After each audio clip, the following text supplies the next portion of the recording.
I say I do. Julie, love, the first time I saw you was the first time you sang in front of a crowd.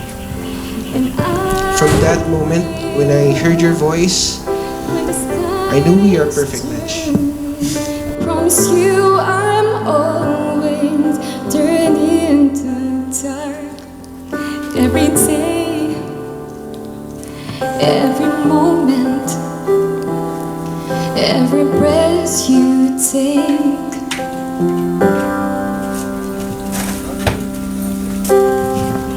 I choose you.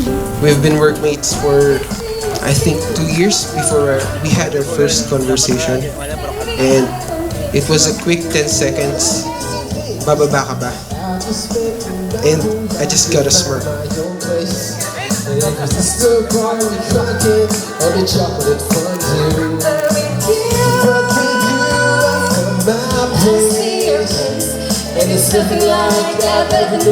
And based on the trust that you have received today, and based on the vows that you have taken in the sight of God, and these witnesses today, Nate and Julie, we rejoice with you that the two roads that brought you here will now be one as you leave. Sobrang saya ko sa inyo ngayong dalawa. Sobrang excited ako makita yung mga susunod na ma-unlock yung goals dalawa, yung mga kinukwento mo. Excited ako doon. Isa kayong inspirasyon, dalawa, para sa aming lahat. And I don't know how to end this, but on behalf of our family, Kuya Nate, welcome to the family.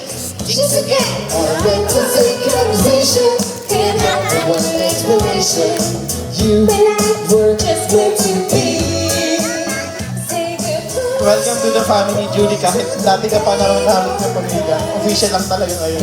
Dear family and friends, we are assembled here because of our great love for Nate and Julie.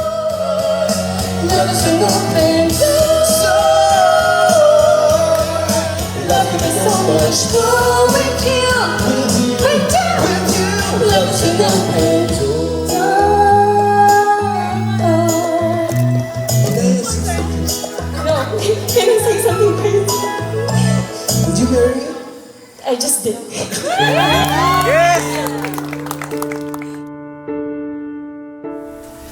Years passed and our company had to move to another building. And I think that is also the time that I really decided to make my first move.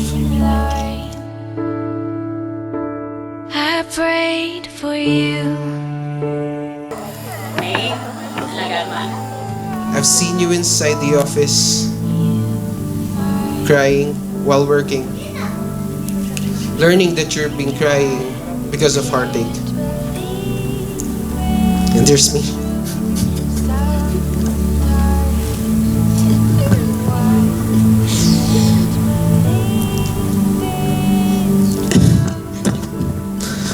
Your knight in shining armor.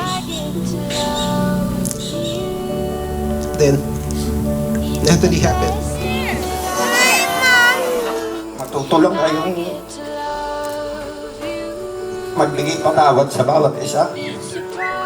Ilang sikreto para humaba ang pagkasama niyo. Kasi wala namang perfecto eh, nagkakamali lahat. Of course, I say sorry to my parents and to your parents because hindi tayo nagsimula ng tama. Pero papasalamat ako sa Diyos dahil sobrang maintindihan nila. Nangyari to dahil nakita ko yung sarili ko sa'yo. Nakita ko yung future natin. I, Julie, take you, Nate, my lawfully and spiritually wedded husband. I promise to forsake all And others cleave only to you. and cleave only to you. I promise to love, I promise to love, honor, comfort, and spiritually build you up, and take you from this day for forward better or for worse. for better and for worse, in riches and poverty, in sickness and in health, till death do us part. Someday. Hindi man tama pero papasalamat ako sa Diyos dahil nagkita tayo. Magpahanap kayo ng maayos at ang music Your marriage is to honor God because it was created by God and for the glory of God. It's a promise I'm making to you. Whatever may Our story may not be perfect, may not be a typical love story, but our love story is my favorite. I get to love you. I get Ang true love naman kasi is a commitment towards imperfect people. To seek their highest good often requires sacrifice. Now, by virtue of the authority invested in me as the minister of the gospel of Jesus Christ our Lord in the presence of God and these assembled witnesses, I pronounce you husband and wife. You have given sacred vows before each other, before us and before a holy and righteous God.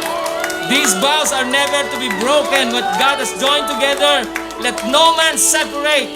Nate, you may now kiss Julie. to love you. I